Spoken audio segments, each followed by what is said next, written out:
Hi everyone, in this video we will show you how to set up and use Gemini with Janitor AI.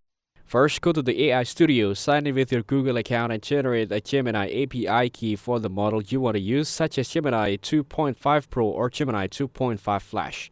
Then, log into your Janitor AI account, open API settings and switch the provider to custom proxy to allow external model integrations. Next, enter your Gemini API key, specify the correct model name, and input the required proxy URL endpoint for Gemini's chat completions.